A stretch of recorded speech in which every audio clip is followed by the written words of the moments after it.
In the late summer of 1642, the roads leading away from London carried more traffic than usual. Messengers rode between county towns. Carts moved barrels of powder and folded lengths of cloth that would soon become military colours. Men who had never expected to serve as soldiers were asked to choose officers, attend musters, and decide whether an order from Parliament should outweigh an order from the King. The choice was rarely simple. Charles I was still the lawful monarch. Parliament still claimed to act in his name. Both sides said they were defending the Protestant religion. Both said they respected the laws of England. Families that agreed on these broad principles could still divide over the question that mattered most: who could be trusted to preserve them. By August, the King had left the capital and raised his standard at Nottingham.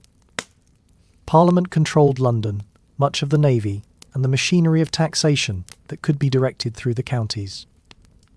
Neither side planned a long conflict. Many people expected one campaign followed by a settlement. Few understood that the dispute would continue through several wars, the execution of a king, an experiment in republican government, and a military-backed protectorate. The conflict is usually called the English Civil War. That name is useful, but incomplete. Events in Scotland and Ireland helped to break the political system in England. Scottish armies entered England more than once. The Irish Rebellion of 1641 changed the argument over military power. Later, English armies carried the revolution into both neighbouring kingdoms. Historians, therefore, often speak of the British Civil Wars, or the Wars of the Three Kingdoms. Even that wider title does not explain why war began. There was no single dispute that suddenly divided the country. The crisis grew from the way the monarchy was financed, from uncertainty about Parliament's place in government, and from religious changes that many Protestants feared were moving the Church of England toward Rome. Personal decisions mattered, especially those made by Charles I. Yet those decisions operated within a political system that had few peaceful methods for resolving a lasting disagreement between Crown and Parliament. To understand how ordinary subjects reached the point of taking up arms, the story must begin 4 decades earlier. It begins with a peaceful succession, a new royal dynasty, and a king who inherited 3 kingdoms without creating one state. Elizabeth I died in March 1603, after a reign of more than 40 years. She left no child. The English crown passed to James V of Scotland, who also became James I of England. The transition was orderly, which was an achievement in itself.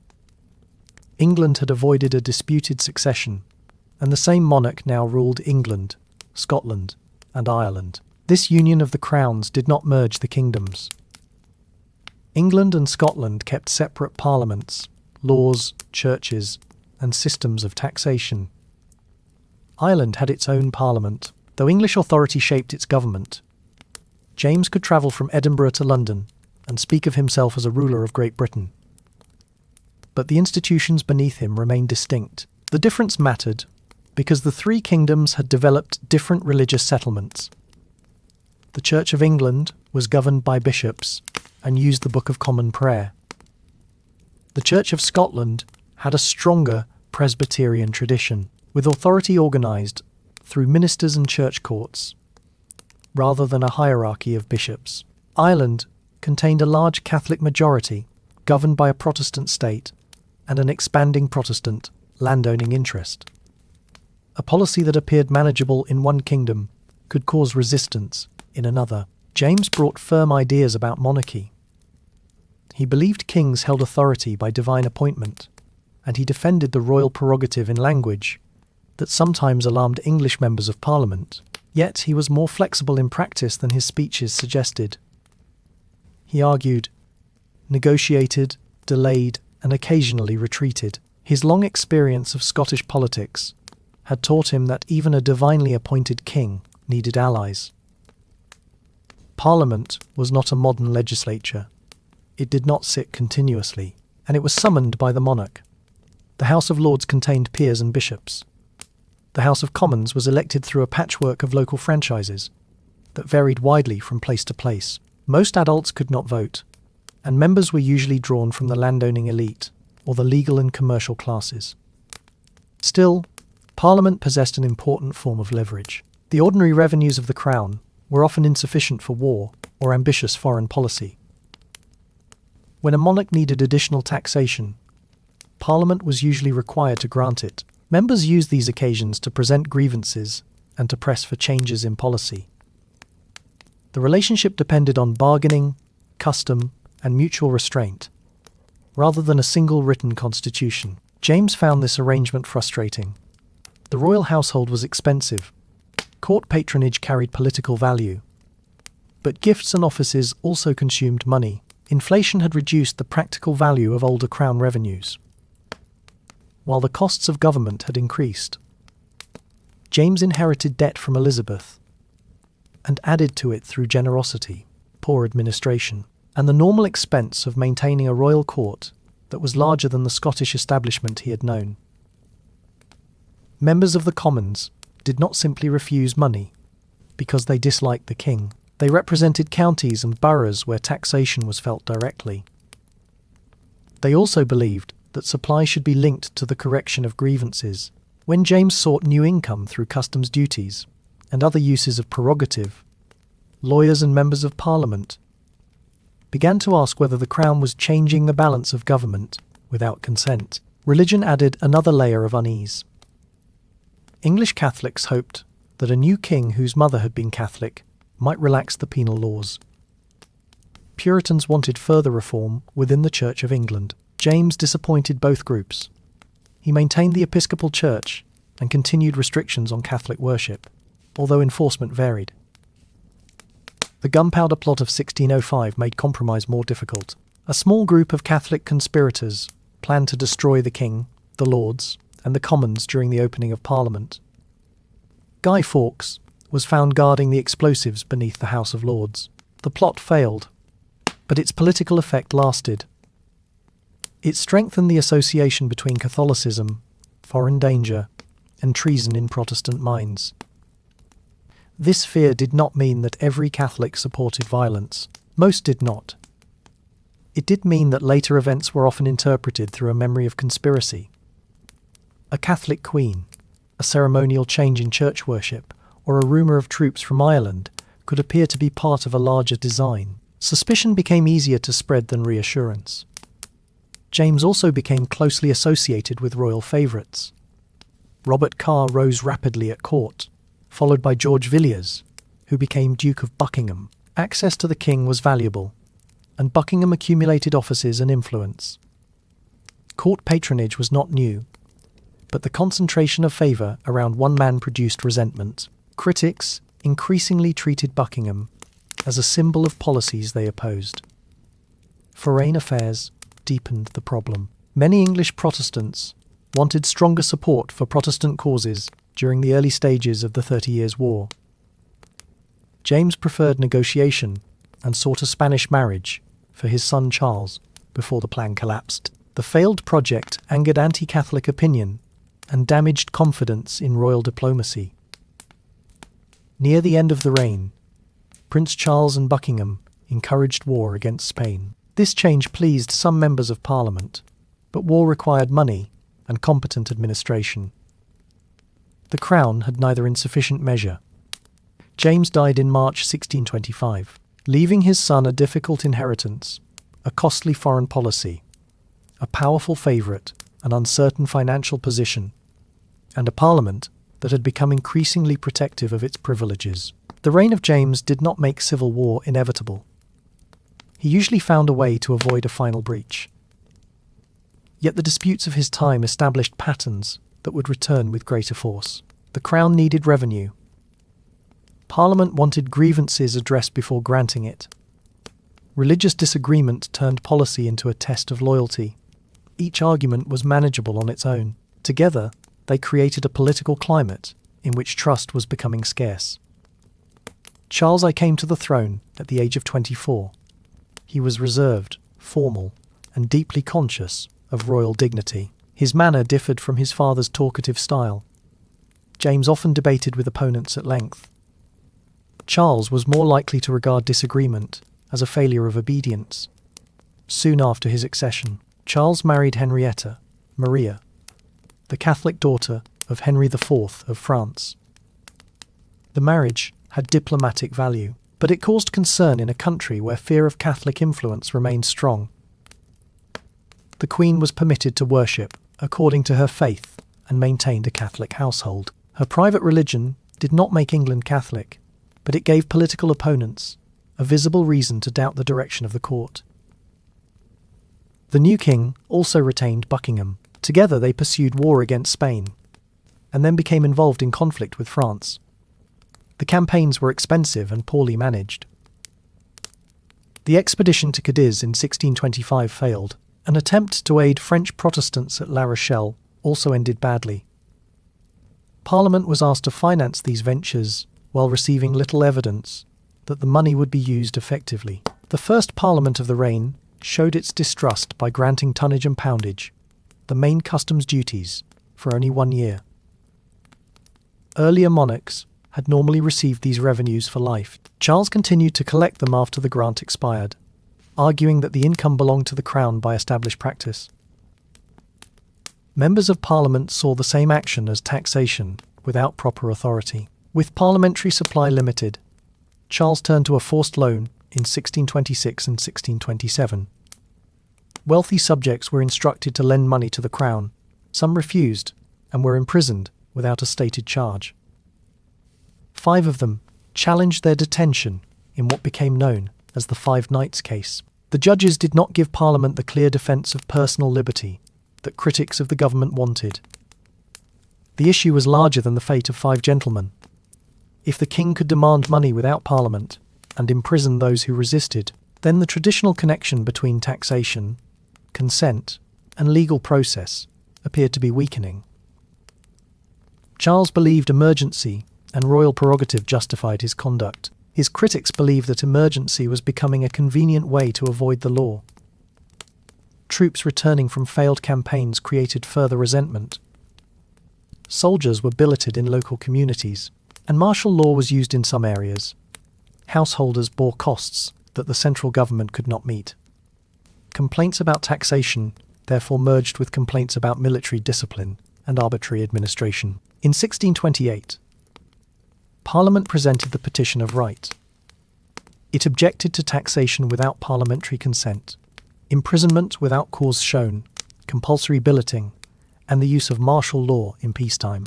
Charles accepted the petition because he needed money. The wording of his assent caused uncertainty at first, and even after a more formal acceptance, disagreement remained over what the document required. The king did not believe he had surrendered his lawful prerogative. Members of Parliament believed he had confirmed limits that were already part of the Constitution. The same settlement was therefore understood in 2 different ways. This became a recurring feature of the crisis. Agreements failed because the parties did not agree on what they had agreed to. Buckingham was assassinated in August 1628 by John Felton. Public celebrations of the Duke's death revealed the depth of hostility toward him. Charles, however, lost a trusted companion. The removal of Buckingham did not repair relations with Parliament because the underlying disputes remained.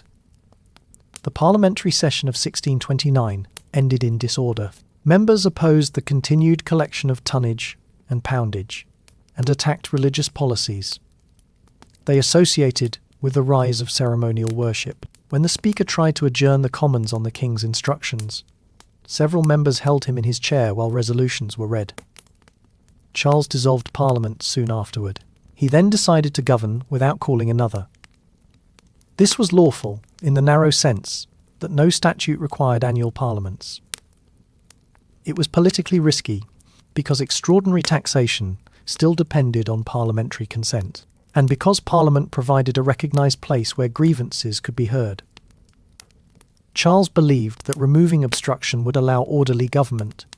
His opponents later described the next 11 years as tyranny. At the time, many subjects experienced the period more quietly, at least at first. The central question was whether personal rule could provide enough money and enough religious stability without provoking resistance. Charles had inherited a system that relied on cooperation. He now attempted to operate it through prerogative, administrative pressure, and careful avoidance of expensive continental war. For several years, the policy appeared to work. Peace reduced military costs, royal finances improved, the court supported painting, architecture, and ceremony. Anthony van Dyck's portraits presented a composed monarchy surrounded by order, yet the calm depended on methods that accumulated resentment in the counties and on religious policies that were becoming harder to separate from fears of Catholicism. The personal rule began in 1629 and lasted until 1640. Charles did not spend these years preparing a dictatorship in the modern sense. He governed through councils, judges, bishops, local officials, and established courts. Many of the taxes and fines he used had legal precedents. The problem was that old powers were applied with new intensity, often for purposes that seemed different from those for which they had been created. The Crown's financial position improved partly because England avoided major war. Charles also sought revenue from customs, monopolies, distraint of knighthood, forest fines, and other feudal rights. Each device could be defended by reference to law or precedent. Together, they gave the impression that the government was searching the past for any neglected claim that could produce money in the present. Ship money became the best-known example. Traditionally, coastal communities could be required to provide ships or money for naval defence. In the 1630s, the levy was extended to inland counties and collected in peacetime. The government argued that defence of the realm concerned the whole country, and that the king had a duty to act before danger became immediate. John Hampden, a Buckinghamshire landowner, refused to pay a small assessment and allowed his case to become a national test. In 1637, a majority of the judges decided for the Crown. Though the division among them was narrow, the legal victory did not end resistance. Collection rates fell, and the case gave critics a clear argument. If the king alone could decide that an emergency existed, then there was little practical limit on taxation by prerogative. Religious policy caused even deeper anxiety. William Laud became Archbishop of Canterbury in 1633. Laud wanted greater uniformity, more careful church administration, and worship that emphasised order and reverence. Communion tables were moved to the east end of churches and railed off. Ministers were expected to follow the prayer book closely. Clergy who resisted could face suspension or proceedings in church courts. To Laud and his supporters, these measures restored discipline within a church that had become untidy and divided. To many Puritans, the same measures looked like a return to Catholic forms. The disagreement was not about decoration alone. It concerned the nature of the church, the meaning of salvation, and the authority of bishops over preaching and local religious life. The label Puritan covered a wide range of people. Some wanted modest reform while remaining loyal to bishops. Others preferred a Presbyterian system. A smaller number formed independent congregations outside the parish structure. They did not all share one program, but many believed the government was restricting serious Protestant preaching while tolerating practices that resembled Catholic worship. Punishments imposed on prominent critics made the regime appear harsher.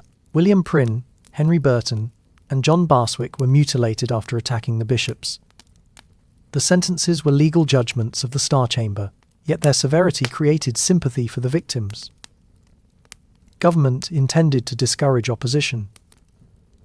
Instead, public punishment gave opposition recognizable faces. Some religious dissenters left for the Netherlands or New England. The migration was significant, though most critics remained in England. Those who stayed developed networks through families, congregations, trade, and local politics.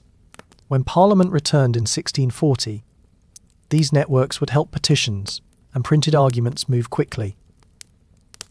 The personal rule also depended on cooperation from county elites. Sheriffs assessed ship money. Justices of the peace enforced regulations. Clergy reported nonconformity. The government had no large professional bureaucracy capable of acting without local assistance. This created a practical limit.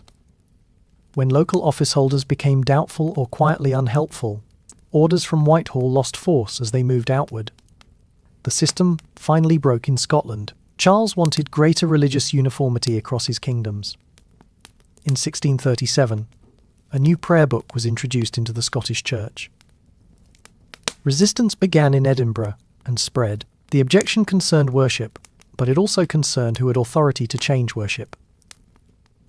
Many Scots believed the king and bishops were altering their church without lawful consent. In 1638, supporters of resistance signed the National Covenant. They pledged to defend the reformed religion and rejected the recent innovations. The movement drew support from nobles, ministers, burghs, and many ordinary households. It created a broad political alliance around the Scottish Kirk. Charles treated the challenge as rebellion. The First Bishops' War in 1639 ended without a major battle, partly because the king's forces were poorly prepared and money was short. The settlement did not resolve the religious dispute. A second war followed in 1640. Scottish forces crossed the River Tyne, defeated an English army at Newburn, and occupied Newcastle and neighbouring territory. The defeat exposed the weakness beneath personal rule. Charles needed a reliable army, but an army required taxation on a scale his ordinary revenues could not support. He summoned Parliament in April 1640. Members wanted grievances addressed before voting money. Charles dissolved the Assembly after only a few weeks, giving it the name Short Parliament.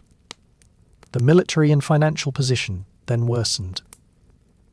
Under the Treaty of Ripon, the king had to meet the daily costs of the Scottish army, while negotiations continued. There was no practical alternative to another parliament. In November 1640, members assembled at Westminster for what became the Long Parliament. They returned with memories of forced loans, ship money, religious prosecutions, and 11 years without a national forum for opposition. Charles summoned them to solve a financial emergency. Many members intended to ensure that no king could govern in the same manner again. The personal rule had failed because it could not manage a crisis that crossed the boundaries of the three kingdoms. A policy of religious uniformity in Scotland produced war. War created costs. Those costs required Parliament. Once Parliament returned, it possessed both a list of grievances and the leverage produced by the king's need for money. The Long Parliament began by attacking the institutions and ministers associated with personal rule. Its early measures drew support from members who would later fight on opposite sides. The shared objective was to prevent a repetition of government without Parliament. Agreement became harder when the question shifted from removing past abuses to deciding who would control policy in the future. Thomas Wentworth, Earl of Strafford, was the most important royal minister to face Parliament's anger. He had once opposed the Crown, but later entered royal service and governed Ireland with energy and severity. His enemies believed he had developed a model of efficient, coercive government that Charles might use in England. Strafford was impeached for treason. The legal case proved difficult because harsh administration and advice to the king did not clearly amount to treason under existing law. Parliament therefore used a Bill of Attainder, a legislative act declaring him guilty. London crowds and political pressure influenced the process. Charles eventually assented, despite having promised Strafford protection. Strafford was executed in May 1641. His death removed a feared minister, but left a serious moral and political wound. The king had sacrificed a servant who acted under royal authority. Opponents had used an extraordinary procedure because an ordinary trial might fail. Each side could see the episode as evidence that the other could not be trusted with power. Parliament also dismantled parts of the machinery of personal rule. Ship money was declared illegal. The courts of Star Chamber and High Commission were abolished. Measures were passed to ensure more regular parliaments, and the Long Parliament secured protection against dissolution without its own consent. These changes sharply reduced the king's freedom of action. Religion then divided the reforming coalition. Many members opposed Laud's policies, but still valued bishops, the prayer book, and the established church. Others wanted episcopacy abolished. Petitions calling for reform arrived at Westminster, while counter-petitions defended the traditional structure. The debate concerned doctrine and worship. Yet it also involved political order. Bishops sat in the House of Lords. Removing them would change both church and state. The Irish Rebellion of October 1641 transformed this tension into an emergency. Catholic insurgents rose in Ulster, and violence spread. The rebellion grew from land confiscation, plantation, political exclusion, and fear that Irish Catholics would suffer further losses under a strongly Protestant English Parliament. Some Protestant settlers were killed, and many were driven from their homes. Catholic civilians also suffered as the conflict expanded. Reports reaching England described terrible atrocities. Some accounts were based on real violence. Others repeated rumour or greatly increased the number of victims. Printed stories entered a political culture already shaped by the gunpowder plot and fear of Catholic conspiracy. Many English Protestants came to believe that a general massacre had begun, and that the same danger might exist within England. An army was needed for Ireland. That raised a question the Constitution had not prepared to answer. Military command belonged traditionally to the king, but many in Parliament no longer trusted Charles to choose officers. They feared that forces raised for Ireland might later be used against political and religious reform at home. Royalists regarded that fear as an excuse to seize one of the Crown's essential powers. John Pym and his allies presented the Grand Remonstrance in November 1641. The long document reviewed grievances from the reign of James I onward and called for ministers whom Parliament could trust. It passed the Commons by a very small margin. The debate showed that the House was no longer united against personal rule. Some members believed the reforms already achieved were sufficient. Others thought the king's advisers and religious policy still threatened the settlement.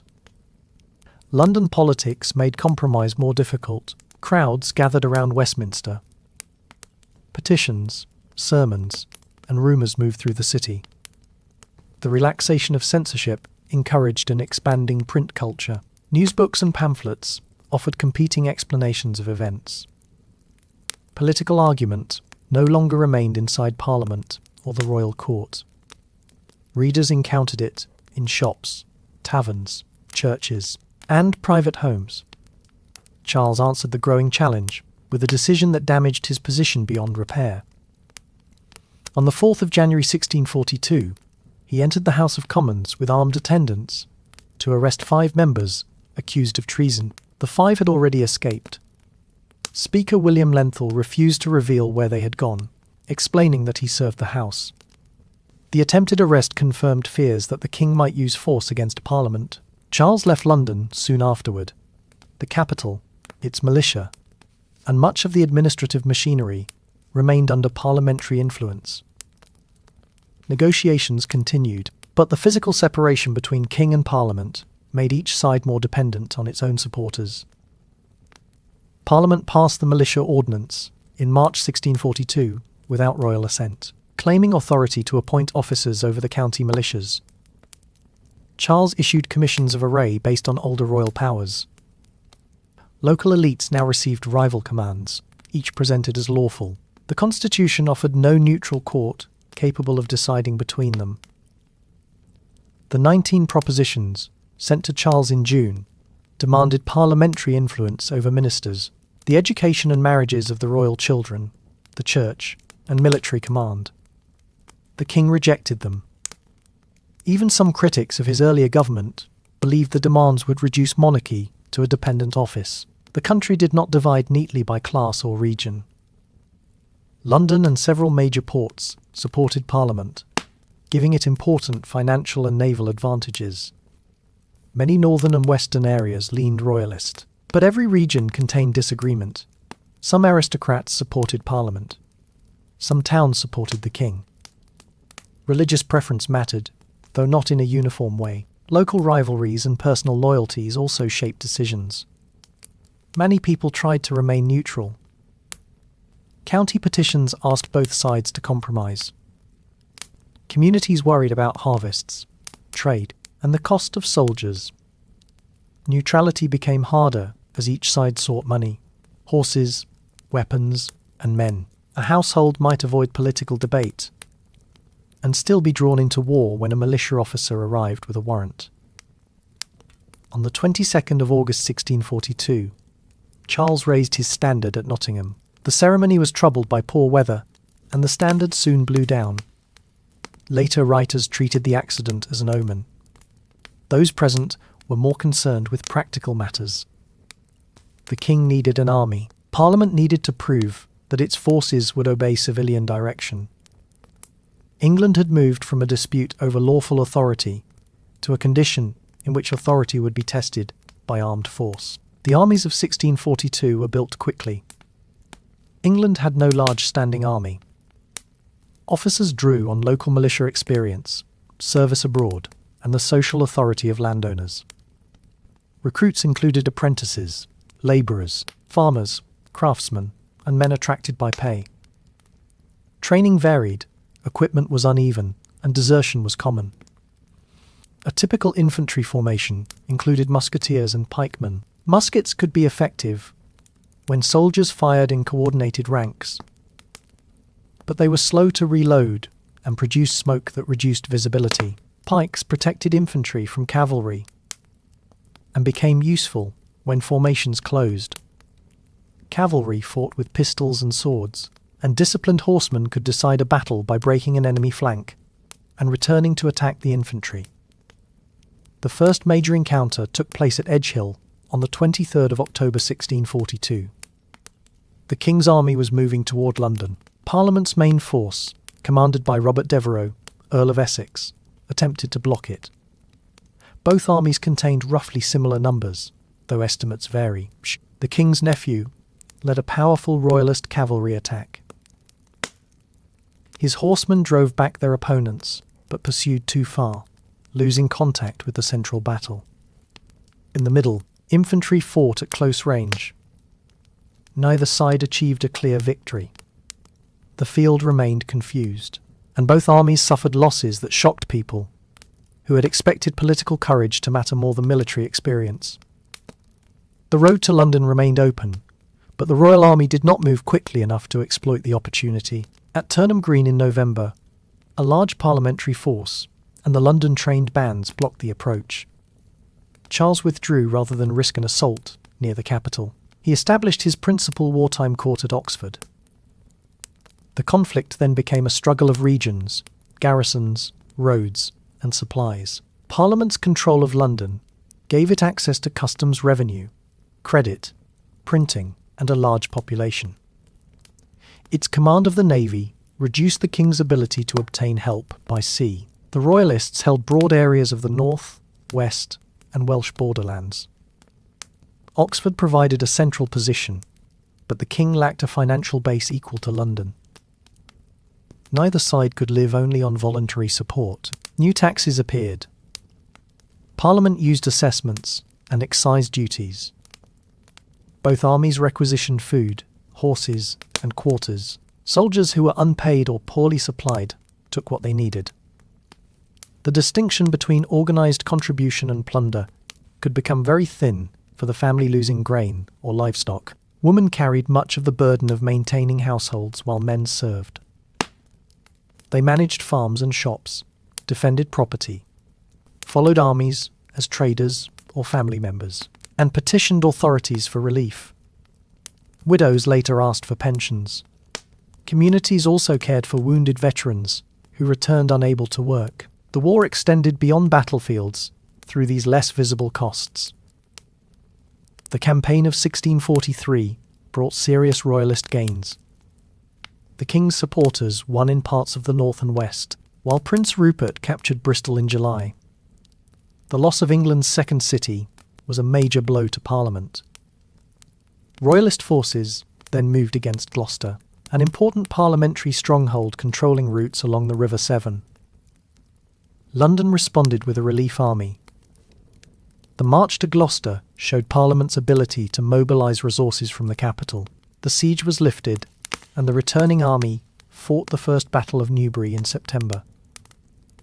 The battle was indecisive, but Parliament preserved its field army, and the Royalists failed to open a secure route toward London. The year revealed the strategic difficulty facing Charles. Royalist armies could win battles and take towns. Yet they operated across wide distances without a unified system of finance. Commanders pursued regional priorities. Parliament had its own rivalries, but it could draw more consistently on London and the southeast.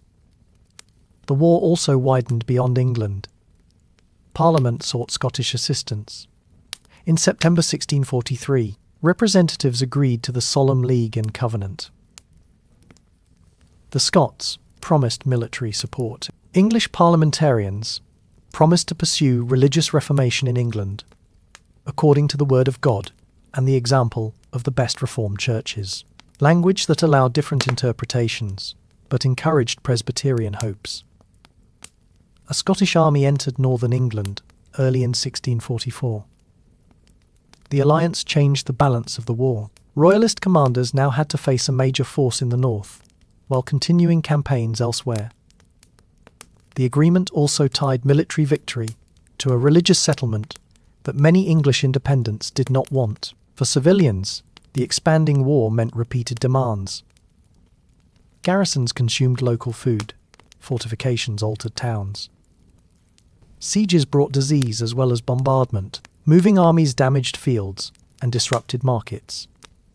In some counties, local associations attempted to defend their districts without committing fully to either national command. Later, groups known as clubmen would organize to resist soldiers from both sides, especially when the main armies treated local property as a convenient supply system. Printed news gave distant readers a sense of participation, but not always reliable information. Royalist and parliamentary publications announced victories, minimized defeats, and described opponents as enemies of religion or law. The growth of political print widened discussion while making rumour easier to circulate. It became possible for people far from Westminster to follow military events week by week and to interpret local hardship through a national cause. By the end of 1643, neither side had found a decisive path to victory. The Royalists had gained territory, but not London. Parliament had survived, but had exposed its dependence on Scotland. The first hope of a short war had faded. Victory would require more regular taxation, better coordination, and armies capable of staying in the field through several campaigning seasons. For people far from the main armies, civil war often arrived as paperwork before it arrived as gunfire. A constable received an order to find horses. A parish was assessed for money. A household was told to provide bread, hay, candles, or a bed for strangers in uniform. The demand might carry the seal of Parliament, the signature of a royalist governor, or only the authority of armed men who promised that a receipt would be honoured later. Receipts mattered because both sides tried to present requisition as lawful contribution rather than theft. In practice, repayment was uncertain. A farmer who lost a horse could lose the ability to plough. A brewer ordered to supply a garrison might have little grain left for ordinary customers. The economic effect depended on location. Some districts escaped the worst campaigning. Others stood near contested roads and were visited repeatedly. Garrison towns developed their own wartime rhythm. Walls were repaired, gates were watched, and houses were crowded with soldiers. Markets continued because soldiers and civilians needed food. Yet prices could rise when transport became unsafe. Disease spread easily in confined quarters. A siege could turn shortage into hunger without producing a dramatic assault. Medical care was limited. Surgeons could remove damaged limbs and treat some wounds. But infection remained a constant danger. Families nursed men sent home after battle, sometimes for the rest of their lives. Petitions preserved in local and national records show veterans asking for pensions and widows, explaining the service of husbands who had died. These documents give the war a quieter record than battlefield reports. Women did not form a single political interest, but they acted throughout the conflict. Noblewomen managed estates and defended houses during sieges. Traders followed military camps. Spies and messengers carried information. Large groups of women petitioned Parliament on religious, economic, and peace questions. Authorities sometimes dismissed them by claiming politics lay outside their proper sphere, which did not prevent them from returning. The war also changed the flow of information. Before the crisis, domestic news had been tightly controlled. During the 1640s, censorship weakened and rival newsbooks appeared. Reports from battles were printed quickly, often before details could be checked. A victory might be announced by one side and denied by the other. Readers learned to compare accounts. Though partisan certainty remained easier than careful judgment, public reading extended the influence of print beyond those who bought pamphlets. A literate person could read a newsbook aloud in a workshop or tavern. Sermons interpreted military events through Providence. Ballads carried political messages in a form that could be remembered. Conversation linked national argument with local experience. Religious practice could also change with military control. A parliamentary garrison might encourage preaching favoured by Puritans and remove objects considered idolatrous. Royalist occupation could restore the prayer book and suppress dissenting ministers. Iconoclasm damaged stained glass, statues, and church furnishings in some places. The extent varied greatly because national instructions were filtered through local commanders and congregations. People did not always accept the choice offered by the two main sides. In several counties, clubman associations formed to protect communities from plunder and forced recruitment. Their programs differed, but many wanted peace, local defense, and the removal of outside garrisons. Some negotiated. Others confronted troops and were dispersed. They did not become a lasting third army because local neutrality was difficult when national forces controlled the roads. Allegiance could change without simple betrayal. A town might admit whichever force appeared able to protect it. An officer might transfer sides after a dispute over religion or command.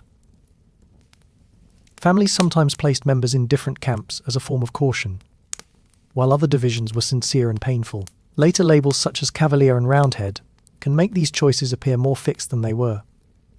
The law continued to operate where possible. Quarter sessions met, debts were pursued, and property was transferred. The persistence of ordinary administration helped to prevent total social collapse. At the same time, emergency committees gained unusual authority over taxation, sequestration, and security. People learned to deal with a state that reached further into local life because war required information and resources. Sequestration allowed the estates of active royalists and some Catholics to be taken under parliamentary control. The system financed war and punished opponents. But it also created complicated negotiations involving wives, tenants, creditors, and children. A political decision made at Westminster could become a long dispute over rent and household survival. The conflict did not suspend agriculture. Crops still had to be planted and harvested. Weather remained important. Parish relief still supported the poor. Weddings and baptisms continued. This ordinary continuity is essential to understanding the war. Most days were not battles. They were days in which familiar work continued under unfamiliar demands. By 1645, exhaustion influenced politics as strongly as enthusiasm. Communities that had welcomed troops in 1642 could resent the same side after years of assessment and quartering. Parliament's improved organisation gave it a military advantage, but it also made its demands regular and difficult to avoid. The king's weaker administration could produce less predictable extraction by local forces. Peace was therefore more than a constitutional preference. It meant the return of horses, the reopening of roads, and relief from the fear that the next regiment would consume what the previous one had left. When national leaders debated church government and sovereignty, local people measured the argument against these practical costs. the war changed those leaders as well. Officers learned administration. Soldiers learned to petition. Ministers addressed congregations, familiar with national news. County committees developed experience in taxation and supply. These habits would influence the political struggles that followed victory, because the people and institutions of 1646 were no longer those of 1642. Children experienced the conflict through absence and uncertainty. A father or older brother might leave with a county regiment and return months later, if he returned at all. Schools closed during sieges or when buildings were taken for military use. Apprenticeships were interrupted by trade disruption and recruitment. Young people also absorbed the language of the conflict from sermons and household conversation. Learning early that neighbours could attach different meanings to the same words about law and religion. Memory began forming before the fighting ended. Families preserved letters, receipts, weapons, and stories of escape. Parish records noted burials without always explaining whether battle, disease, or displacement caused the deaths. Public accounts often favoured the restored monarchy, while former parliamentarians told quieter versions within families and dissenting congregations. In Ireland and Scotland, memories followed different paths because conquest and occupation shaped the ending. This variety of remembrance helps explain why the wars never settled into one agreed national story. For one household, Parliament had defended religion. For another, its soldiers had taken the winter grain. A royalist family might remember loyalty and confiscation, while a neighbouring family remembered fear of the king's army. The same village could carry all of these memories at once. For many survivors, peace meant learning how to live beside people whose wartime choices could never be forgotten. The armies eventually moved on, but the receipts and stories remained. They connected national decisions with ordinary rooms, fields, and workshops, where the meaning of the war was measured less by formal declarations than by who returned home and what could still be rebuilt. The campaign of 1644 began with Parliament and its Scottish allies pressing the Royalists in the north. York, the main Royalist centre in the region, came under siege. Prince Rupert marched to relieve it, with an army gathered across northern and western counties. On the 2nd of July, the opposing forces met at Marston Moor. The allied army of parliamentarians and Scots was larger, though exact numbers differ among accounts. Fighting began late in the day. On one wing, Oliver Cromwell's cavalry held together after the initial charge and returned to the field in organised fashion. On another, Royalist horse enjoyed early success. The infantry struggle continued into the evening. The Royalist army was defeated. York surrendered soon afterward, and royal power in the north was badly weakened. Marston Moor established Cromwell's military reputation, but the victory belonged to a coalition that included Scottish forces and several parliamentary commanders. Later, memory sometimes gives one man more control than any participant possessed at the time. Parliament still failed to end the war in 1644. In the southwest, the Royalists forced the surrender of a parliamentary army at Lostwithiel. The Second Battle of Newbury produced no decisive result, and Parliament's senior commanders were criticised for allowing the King's army to escape. These frustrations encouraged military reform. Parliament's forces had been organised through regional associations and commanders with overlapping responsibilities. Their political connections complicated strategy. Some members of Parliament also feared that leading generals were unwilling to pursue complete victory, because they still hoped for negotiation. The self-denying ordinance required members of the Lords and Commons to give up military commands, though implementation included exceptions and delays. Sir Thomas Fairfax became commander-in-chief of a new national force. The new model army was established in 1645 by combining and reorganising existing parliamentary troops. The new army did not appear suddenly from a plan for social revolution. It was a practical response to poor coordination. Its infantry, cavalry, and dragoons received a national structure. Officers were selected more for ability than had often been the case earlier. Though social rank did not disappear, regular pay was promised through parliamentary taxation, even if arrears continued. Religious diversity gave the army a distinctive character. Many officers and soldiers were committed Protestants, who valued preaching and discussion. Independents served alongside Presbyterians, and men whose beliefs did not fit stable labels. This diversity could strengthen the army, because promotion did not depend entirely on conformity to one church program. It would later make the army suspicious of a compulsory Presbyterian settlement. Fairfax was an experienced and respected commander. Cromwell served as lieutenant general of horse after Parliament allowed him to continue in command. His cavalry had developed a reputation for maintaining order after a charge, rather than scattering in pursuit. Discipline mattered, because a cavalry victory on one part of the field could be wasted if the horsemen did not return. The new model's first months were difficult. Its soldiers faced distrust, supply problems, and uncertainty about leadership. The decisive test came at Naseby, on the 14th of June 1645. Charles had divided his attention between several possible objectives and met Fairfax's army in Northamptonshire. Prince Rupert again broke the parliamentary cavalry opposite him and pursued toward the baggage train. Cromwell's cavalry defeated the Royalist horse on the other wing and then turned against the Royalist infantry. Fairfax's foot had been under pressure, but the combined attack changed the battle. The King's main field army was destroyed as an effective force. Parliament captured the royal baggage, including correspondence that revealed Charles's efforts to obtain help from Irish Catholics and foreign powers. The letters were published. Their political value was almost as important as the military victory, because they confirmed existing suspicions about the King's negotiations. Naseby did not end resistance immediately. Royalist garrisons remained, and fighting continued through 1645 and into 1646. Bristol surrendered to Fairfax in September 1645. Parliamentary forces reduced strongholds across the West and Midlands. The new model showed that it could conduct sieges and coordinated campaigns rather than depend on one battlefield victory. The cost of victory remained heavy. Areas repeatedly crossed by armies suffered most. Disease killed soldiers and civilians.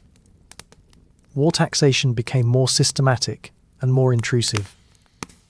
Parliament's greater administrative capacity helped it win, but the same capacity could feel oppressive to communities that had supported the parliamentary cause in 1642.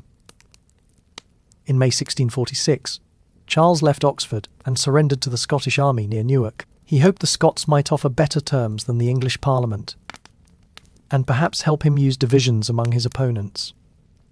Oxford surrendered in June. The First Civil War was effectively over. The king had lost his armies, but he had not accepted the political settlement his opponents wanted. Parliament had won the war, but its alliance was beginning to separate. The Scots expected a Presbyterian church settlement.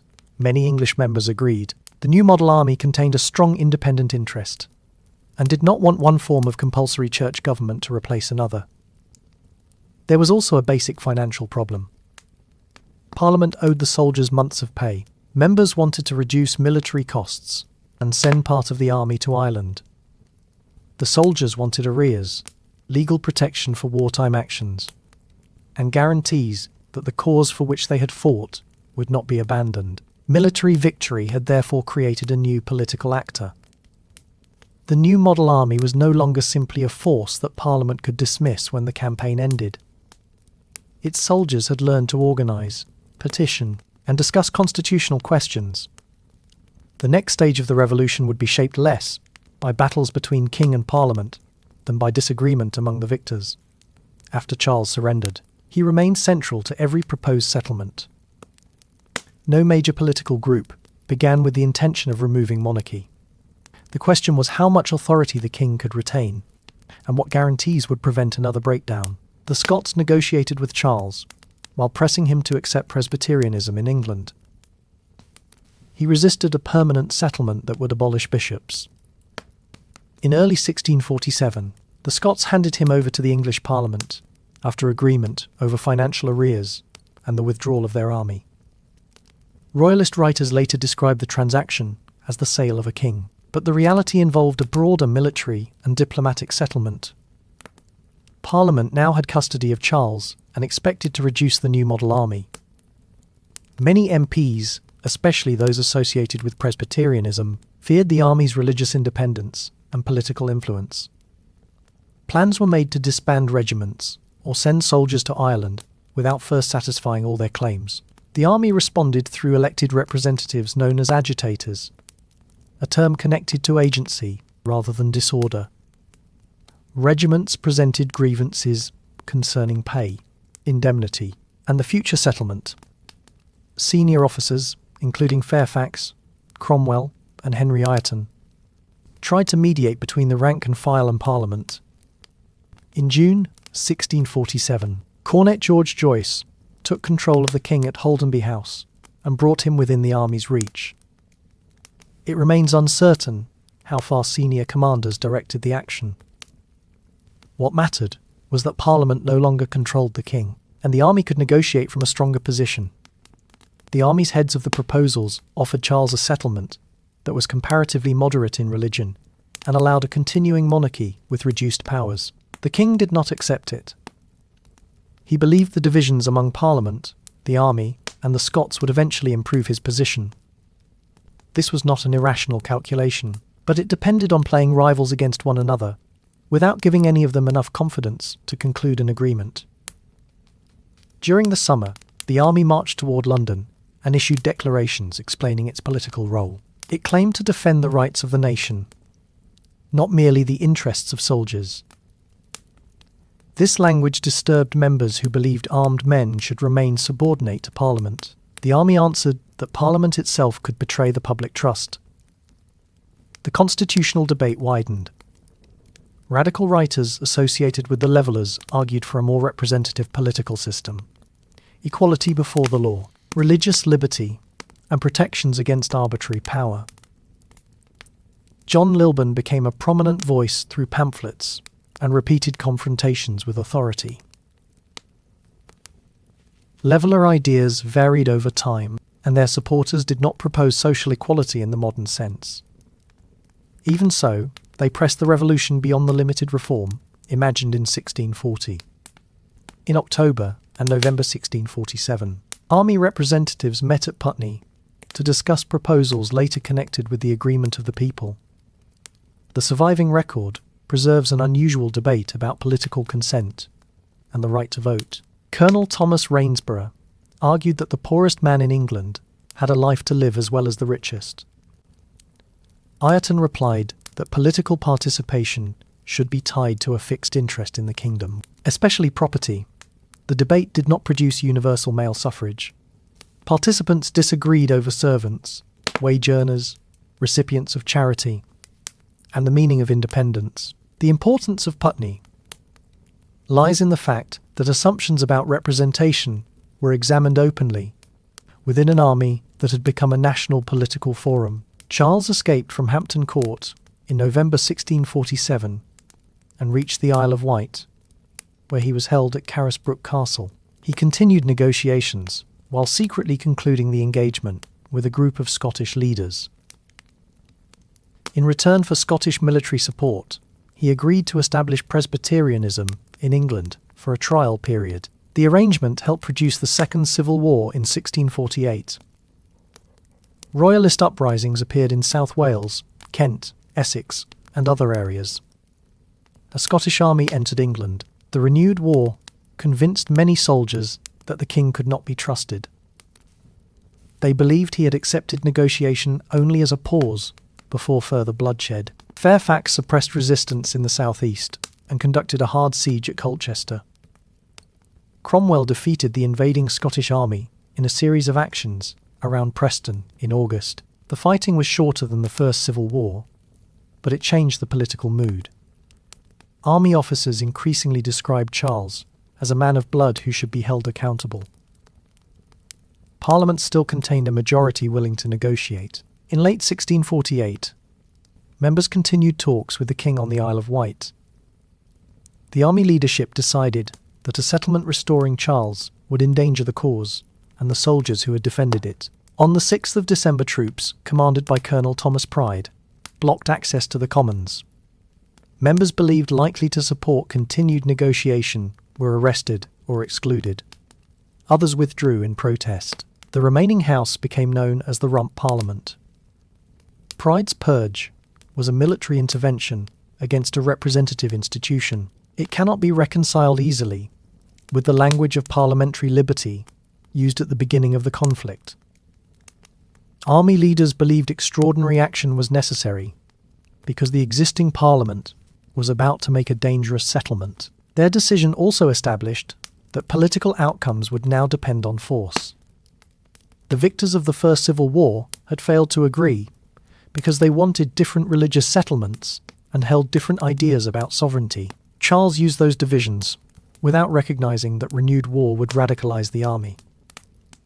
By the end of 1648, the remaining question was no longer whether his powers should be limited. It was whether a king could be judged by a court created without the consent of the Lords and without broad public support. The trial of Charles I opened in Westminster Hall on the 20th of January 1649. A specially created High Court of Justice accused him of treason for waging war against his people. The charge reversed the traditional understanding of treason, which had treated offences against the king as offences against the state. Charles refused to enter a plea. He asked by what lawful authority the court acted. His challenge was effective because the House of Lords had rejected the proceedings. Many members of the Commons had been excluded, and no established court had jurisdiction over a reigning monarch. The commissioners answered that authority came from the people represented in the Commons. The exchange exposed the central problem of the revolution. The court claimed a new source of sovereignty, while presenting its work as justice under law. Charles relied on the old constitution, even though his opponents believed he had repeatedly violated it. Neither position could be accepted without deciding the argument that had caused the wars. The outcome was not seriously in doubt. Charles was found guilty and sentenced on the 27th of January. He was executed outside the banqueting house in Whitehall on the 30th of January 1649. The public setting was deliberate. The new authorities wanted the act to appear lawful and controlled rather than an assassination. The execution created shock across Europe and deep unease within England. Some people believed justice had been done. Others, who had opposed Charles's policies, regarded regicide as a step too far. The king's calm conduct at his trial and death strengthened a royalist image of martyrdom that would become influential after the Restoration. The Rump abolished the monarchy and the House of Lords. In May, England was declared a Commonwealth and free state governed by representatives in Parliament. The language suggested popular authority, but the new regime rested on a small remnant of the Commons supported by the army. This contradiction shaped the Republic from the beginning. It had removed a hereditary monarch in the name of public accountability. It had done so after a purge that excluded elected members. It spoke for the people while postponing the creation of a new representative system. The Council of State managed executive business. The Rump faced royalist plots, unrest within the army, war in Ireland, and danger from Scotland. It also inherited debt and the cost of a large military establishment. Republican principles could not remove these administrative burdens. The Levellers pressed for a written settlement, more frequent elections, and wider political participation. Their relationship with the army leadership deteriorated. Lilburne criticised the new government, arguing that one arbitrary authority had replaced another. Mutinies among soldiers in 1649 were suppressed, most notably at Burford. Several ringleaders were executed. The suppression showed the limits of radical influence. Cromwell and other senior officers accepted some arguments about liberty of conscience and legal reform, but they placed order and military unity first. They feared that continued agitation would destroy the force on which the Commonwealth depended. Religious life became more varied. The collapse of episcopal control and the weakening of censorship allowed independent congregations and new sects to grow. Baptists, Seekers, Fifth Monarchists, and other groups interpreted the political crisis through Scripture. Some expected a period of godly rule before the return of Christ. Others emphasized inward faith and freedom of conscience. This pluralism was substantial but incomplete. Toleration generally favored Protestants considered peaceful. Catholic worship remained restricted and politically suspect. Anglicans lost the established position they had held under Charles. The Republic widened religious space, without accepting equal rights for every faith. The Revolution also expanded print. Arguments that once circulated among a small political elite reached a broader reading public. Pamphlets discussed sovereignty, property, conscience, and the structure of Parliament. The number of readers remained limited by literacy and cost. Yet ideas moved through public reading and conversation, as well as private ownership. For most households, the immediate concerns were less abstract. Taxes remained high. Trade had been disrupted. Soldiers expected payment. War widows and wounded veterans sought support. The new government had to prove that it could provide security more effectively than the monarchy it had abolished. That test would not take place only in England.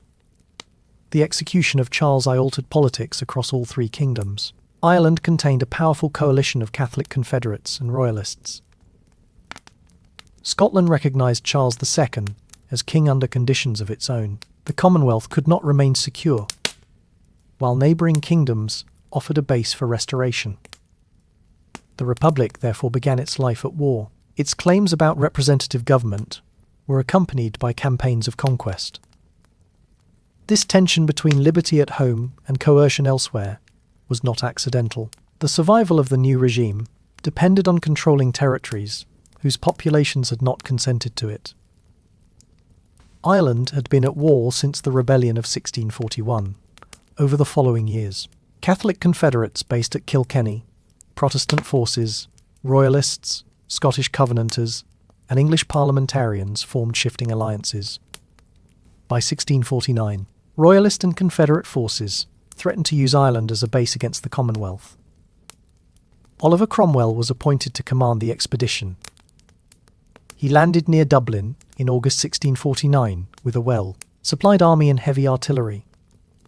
The campaign combined military necessity, religious hostility, and the land interests of English creditors and soldiers. Parliament had promised Irish land to those who financed the war, making conquest part of the Republic's financial settlement.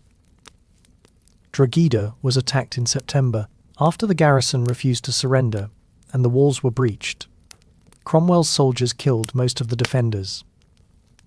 Civilians and clergy were also killed, though the number of civilian deaths remains disputed.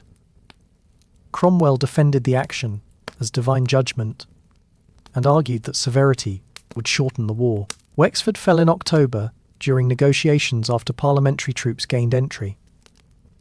The resulting slaughter included soldiers and civilians, and many people drowned while trying to escape. Cromwell did not describe the event as a planned massacre, but he accepted it as providential and emphasized the destruction of a port connected with privateering.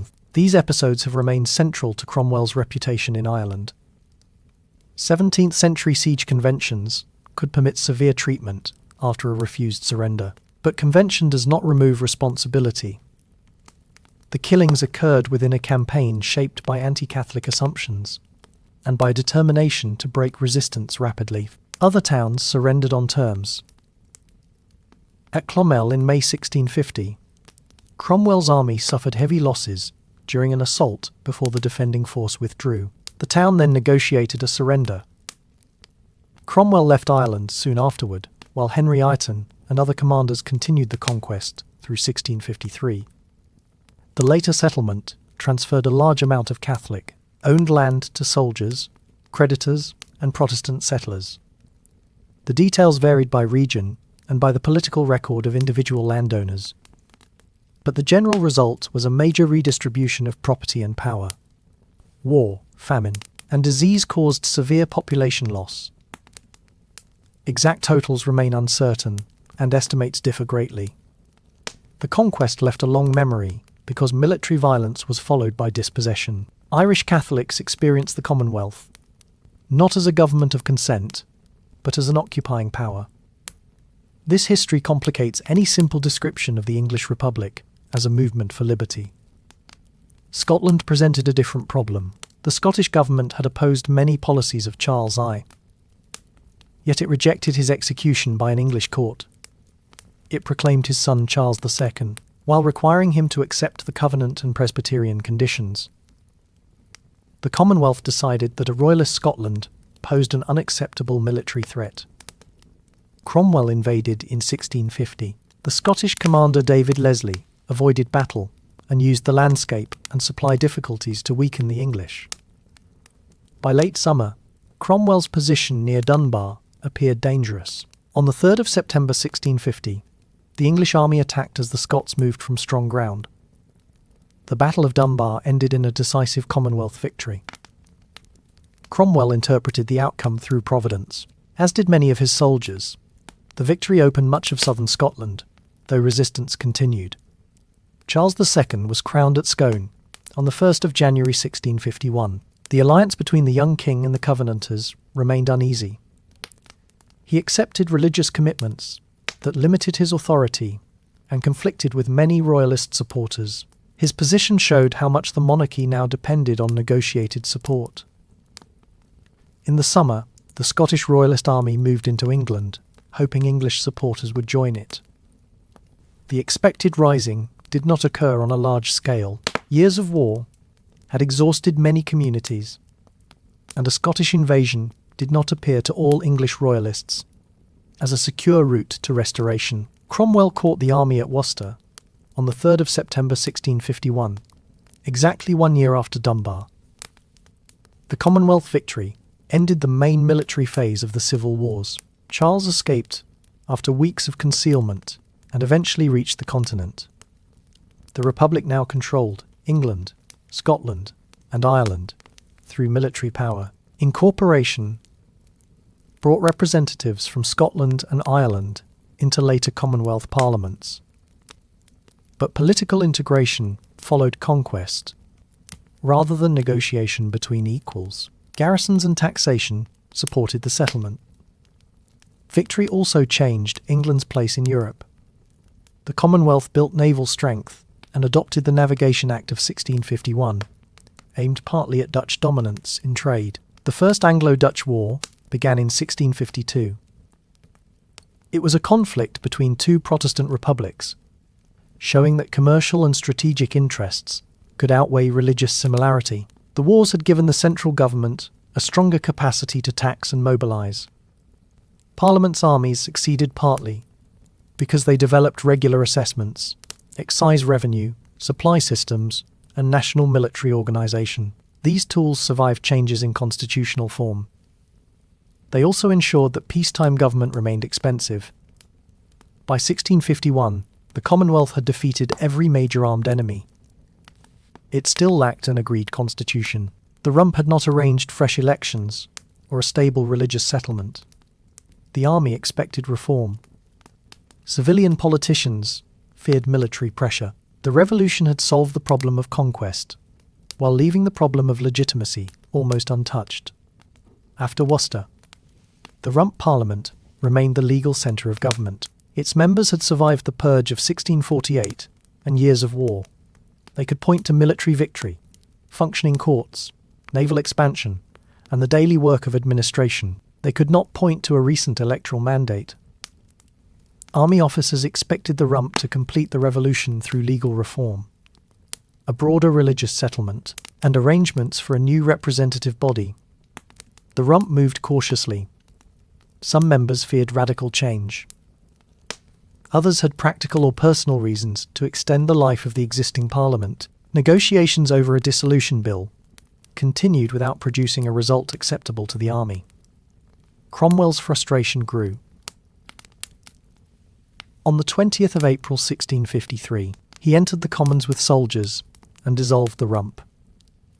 Accounts of his words differ, and later retellings made the scene more theatrical. The basic fact was clear: A general used armed force to remove the remaining chamber of the Parliament, whose cause he had served. The action resembled the kind of intervention Parliament had once feared from Charles I. Cromwell and his allies argued that the rump had betrayed its trust and prevented reform. The justification rested on necessity and providence rather than on a settled constitutional procedure. A nominated assembly met in July 1653. Its members were selected rather than elected, largely through recommendations from independent congregations and army networks. It became known as Barebones Parliament after one of its members. Praise God Barebone. The assembly contained serious and experienced people, not merely religious enthusiasts. It considered changes to the law, parish administration, taxation, tithes, and marriage. Some proposals alarmed property owners and conservative lawyers. Divisions appeared between members who wanted rapid godly reform and those who feared institutional disruption. In December, a group of moderate members surrendered the Assembly's authority. Army leaders then introduced the instrument of government, England's first written constitution. It created the office of Lord Protector, a council, and regular parliaments. Executive authority was assigned to a single person acting with the council, while taxation and legislation required parliamentary participation under defined conditions. Oliver Cromwell became Lord Protector on the 16th of December 1653. He did not take the title of king, but the office gave him powers resembling monarchy. The difference was meant to lie in constitutional limitation and non-hereditary authority. In practice, the Protectorate depended heavily on Cromwell's standing with the army and his ability to balance groups that distrusted one another. The first Protectorate Parliament met in 1654. Members questioned the constitutional basis of the new regime and attempted to revise the instrument. Cromwell required them to recognise certain fundamentals before continuing. The session ended without the cooperation he wanted. Religious policy under the Protectorate was broader than the settlements, favoured by either Laudian bishops or strict Presbyterians. Many Protestant groups could worship with less interference, provided they did not threaten public order. A system of triers examined ministers for competence and godliness, rather than requiring adherence to a single narrow ceremony. This toleration had boundaries. Catholics remained excluded from full public religious freedom. Some radical sects faced suspicion. The Protectorate could be severe when religious speech appeared politically dangerous. Still, the period allowed a range of Protestant worship that had not been possible under the Uniform Church of Charles I. Jewish resettlement also began during the 1650s after contacts between Cromwell and Manasseh ben Israel. No single law formally reversed the medieval expulsion. Jewish families were permitted to live and worship with a degree of security. The development reflected commercial interest and Cromwell's religious views, though acceptance remained limited. The regime faced royalist conspiracies. After Penruddock's rising in 1655, England and Wales were divided into military districts governed by major generals. They supervised security, collected a tax on former royalists, and encouraged moral reform. Their authority varied, but the system associated the Protectorate with military surveillance. Local resistance did not always come from royalists. People who had supported Parliament could object to regulation of alehouses, popular recreation, and parish life. Puritan moral reform had roots in local communities, yet enforcement by officers from above gave it a different character. The major generals became evidence for critics who believed the revolution had produced military government. The common image of a country where every pleasure was suddenly banned is exaggerated. Local enforcement was uneven, and many traditional activities continued. The broader point remains that the state attempted to shape conduct more closely than many communities welcomed. Foreign policy gave the Protectorate greater success. The navy expanded, and peace with the Dutch was concluded in 1654. Cromwell then launched the Western design against Spanish possessions in the Caribbean. The attack on Hispaniola failed, but English forces captured Jamaica in 1655. The island would become important to English imperial trade, with consequences tied to plantation slavery and Atlantic expansion. England allied with France against Spain.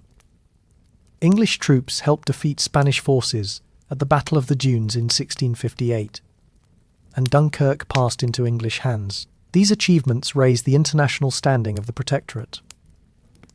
They also required continued taxation and military expenditure. The Second Protectorate Parliament offered Cromwell the humble petition and advice in 1657. It proposed a revised constitutional settlement and invited him to accept the crown. Cromwell considered the offer for months. Kingship could provide familiar legitimacy and a clearer succession, but many army officers opposed it. He declined the title, while accepting much of the revised settlement, including a second legislative chamber. The result looked increasingly monarchical. Cromwell was installed again with elaborate ceremony, and he gained the right to nominate a successor. The Protectorate had begun as an alternative to kingship, yet the search for stable government led it toward familiar forms. This did not mean the civil wars had changed nothing. The old monarchy had rested on inheritance, bishops, and the historic Parliament of Lords and Commons. The Protectorate rested on conquest, a written constitution, religious experimentation, and the authority of a soldier who had risen during the war. Similar ceremonies concealed a different foundation. Cromwell tried to reconcile goals that did not fit easily together. He wanted godly reform without continuous upheaval. He valued parliaments, but would not permit them to threaten the settlement. He supported liberty of conscience for many Protestants, while relying on a military system that limited political opposition. His personal authority held these tensions in place. He could speak to officers as a commander, to religious independents as a fellow believer, and to conservative administrators as the head of an orderly state. No constitutional document could reproduce that combination. Cromwell died on the 3rd of September 1658. He left England stronger abroad than it had been at the start of the decade. At home, the government was functioning but fragile. The Republic had not found a source of legitimacy independent of the army and the reputation of one man. Richard Cromwell succeeded his father as Lord Protector. He was not incapable, but he lacked military experience and had no personal bond with the senior officers. The succession exposed the unresolved question at the heart of the regime. If authority passed by family nomination, the Protectorate resembled hereditary monarchy. If the army could approve or remove the ruler, civilian government remained dependent on soldiers. Richard summoned Parliament in January 1659. Disputes developed over the position of the army and the status of the Second Chamber. Officers feared that civilian politicians intended to reduce their influence. Parliament feared that the army would become a permanent power above the constitution. Under military pressure, Richard dissolved Parliament and then resigned in May. The rump was recalled. The old conflict between army leaders and the surviving MPs returned almost immediately. During the following months, governments appeared and disappeared with little ability to command broad obedience. This instability mattered more than any single constitutional argument. Merchants wanted predictable policy. Landowners wanted local order. Taxpayers wanted the burden of a large standing army reduced. Many former parliamentarians had no desire to restore the personal rule of Charles I. But they had become equally wary of rule by officers. General George Monk commanded the army in Scotland. He had served in several causes during his career and was valued more for steadiness than ideology. As authority collapsed in London, Monk opened communication with different political groups and began marching south in early 1660. He did not announce a royalist programme. His immediate language concerned a free parliament and the restoration of civilian order. This caution allowed people with different hopes to support his intervention. When Monk entered London, pressure grew to readmit the members excluded by Pride's Purge. The restored members returned in February. The Long Parliament arranged its own dissolution in March, and called elections. The resulting Convention Parliament met without formal royal summons. Because there was no recognised king in the country, Charles II, living in exile, issued the Declaration of Breda in April 1660. He promised a general pardon, subject to exceptions decided by Parliament. He offered a measure of liberty for tender consciences, confirmed that disputed property would be settled through Parliament, and promised payment of army arrears. The declaration was carefully framed. It did not settle every issue in advance. It reassured groups whose cooperation was needed and allowed Parliament to define the terms of return. The restoration was therefore presented as a negotiated recovery of lawful government rather than a simple royal conquest. The Convention invited Charles to return.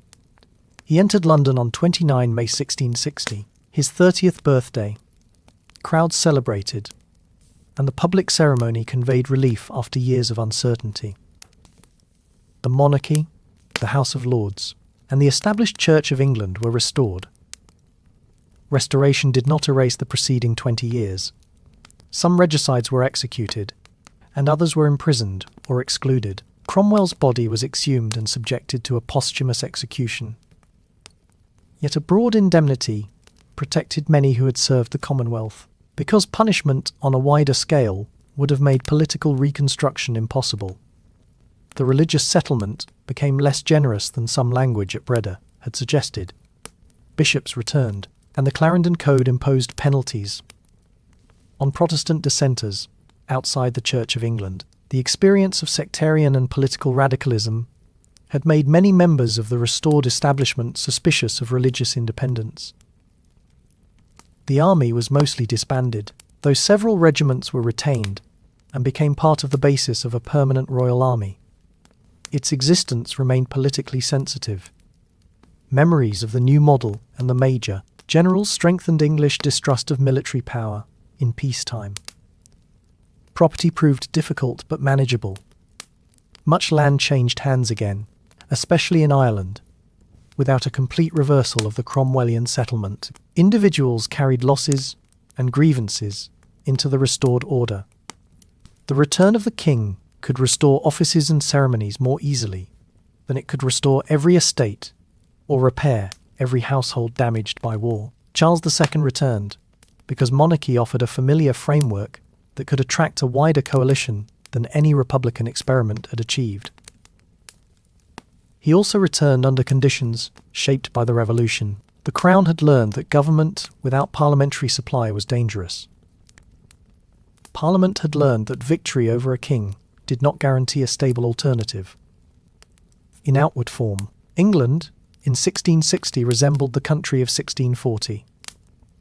A Stuart king sat on the throne. Lords and Commons met in Parliament. Bishops governed the established church. Royal ceremonies returned, and supporters of the monarchy spoke as though a long interruption had ended. The resemblance was real, but incomplete. The courts most closely associated with personal rule were not recreated in their former shape. Taxation and the financing of government depended increasingly on parliamentary structures. Political society had learned that the crown could be resisted, defeated, and even abolished. It had also learned that Parliament could be purged and that a republic could become dependent on military power. The immediate outcome was not democracy. The franchise remained narrow and uneven. Women had participated through petitions. Household management, religious communities, intelligence, and local defence. But they did not gain formal political equality. The Levellers did not secure their constitutional programme. Diggers who challenged property relations remained a small and vulnerable movement. Religious liberty also remained incomplete. The 1640s and 1650s allowed unusual experimentation, but the Restoration imposed renewed conformity. Catholics continued to face legal and political suspicion. Protestant dissenters suffered restrictions. The later movement toward wider toleration would be slow and contested. The wars nevertheless changed political language.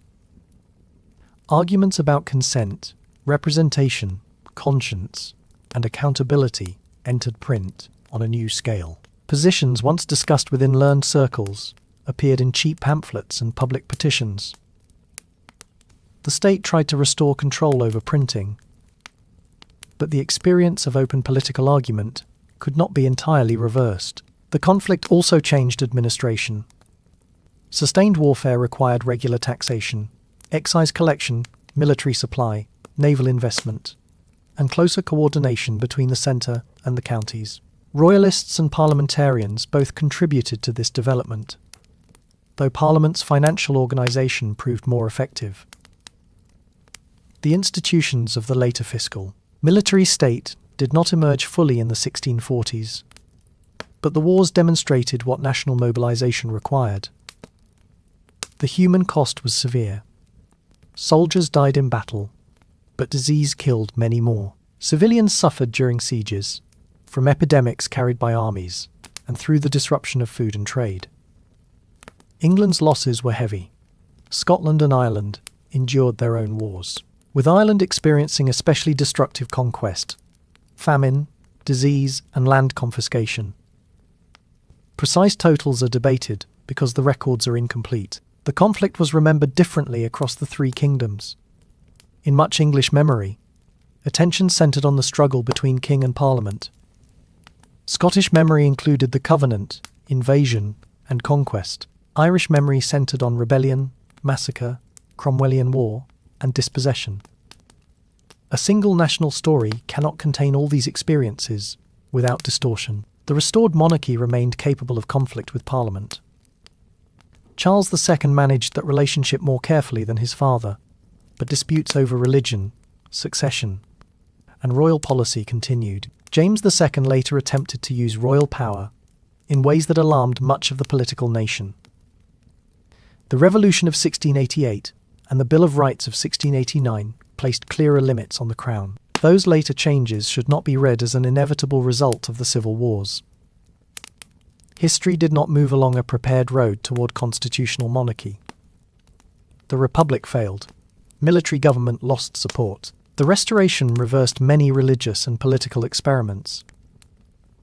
Different choices might have produced different outcomes. Even so, the events of the 1640s remained available as warnings and precedents. Supporters of Parliament could remember the dangers of personal rule. Defenders of monarchy could remember the dangers of regicide and army intervention. Both memories influenced the search for a political system in which no single institution could safely ignore the others. Charles I had believed that his authority came from God, and that he was responsible for preserving law and church. Many of his opponents also believed government had a sacred purpose. Their conflict cannot be reduced to a modern contest between dictatorship and democracy. Most parliamentarians in 1642 wanted a reformed monarchy. Many royalists believed they were defending law as well as loyalty. The tragedy developed because each side came to believe that the other's victory would destroy the conditions necessary for a lawful settlement. Religious fear intensified political disagreement. The Irish rebellion made control of the army urgent. The king's attempt to arrest the 5 members made parliamentary fears appear justified. The renewed War of 1648 convinced the new model that negotiation with Charles had become impossible. At each stage, decisions were made with limited knowledge. Charles could not know in 1629 that a Scottish prayer book crisis would force him to recall Parliament 11 years later. Members who attacked Strafford in 1640 did not necessarily imagine the king on trial in 1649. Soldiers who joined the new model to end the war did not begin with a shared plan for Republican government. This uncertainty explains why the period contains so many reversals. Parliament fought in the king's name before trying him for treason. An army created by Parliament later removed it. A republic that rejected monarchy created a protector with near monarchical ceremony. A country that executed Charles I welcomed Charles II. 11 years later, the reversals do not make the struggle meaningless. They show how difficult it was to convert resistance into a durable constitution. Removing an authority is simpler than building institutions trusted by former enemies. Military victory can settle command of territory, but it cannot create consent on its own. For the people who lived through the wars, the final meaning was often local and personal. A veteran might remember unpaid wages, or an injury that limited his work. A widow might remember years spent petitioning for relief. A Catholic landowner in Ireland might remember confiscation. A dissenting congregation might remember a brief period of freedom, followed by renewed restriction. The national settlement of 1660 rested on a desire to make ordinary government possible again. Courts had to function. Taxes had to be collected through accepted authority. Trade needed predictable rules. Families wanted an end to requisition and political uncertainty. Restoration succeeded because it answered these immediate needs better than the collapsing Protectorate. Yet the older monarchy could not simply return untouched. The Crown now governed a society with a deeper memory of parliamentary resistance and a wider vocabulary of political rights. The restored state also inherited stronger fiscal and military tools created during the wars. Future conflicts would concern how those tools were controlled. The English Civil War therefore ended without a single final lesson. It weakened claims that royal authority could remain beyond challenge. It also weakened confidence that a victorious parliament necessarily represented the whole nation. It opened space for arguments about conscience, while revealing how quickly religious certainty could support coercion. On a quiet evening in 1660, most people were not thinking about the future development of constitutional government. They were living within the practical settlement available to them. The king had returned. The armies were dispersing. Parish churches adjusted once more, and households began to calculate what could be repaired. The deeper changes would become visible slowly. They would appear in later debates over taxation, standing armies, religious toleration, and the authority of Parliament. They would be shaped again in 1688, and after the civil wars did not create modern Britain in one sudden break. They left questions that later generations could no longer avoid. That is why the period remains difficult to place at a comfortable distance. It contains no simple party of progress, and no single cause that explains every choice. It shows a monarchy losing trust, a parliament exceeding its original aims, and an army discovering political power without finding a stable way to surrender it. When the story is told calmly, its central movement becomes clearer. The crisis began within institutions that expected cooperation. Fear and mistrust made cooperation less credible. War gave each side new powers, and those powers changed the people who used them. Peace returned only when a broad part of the political nation accepted a familiar structure under altered conditions. The roads that had carried soldiers and ammunition in 1642 carried different travellers in 1660. Former exiles came home. Regiments marched toward disbandment. Royal officials returned to offices that no longer rested on quite the same assumptions. The landscape looked familiar, but the memory of what had happened could not be removed from it. The kingdom had restored its monarchy. It had not restored its innocence about power.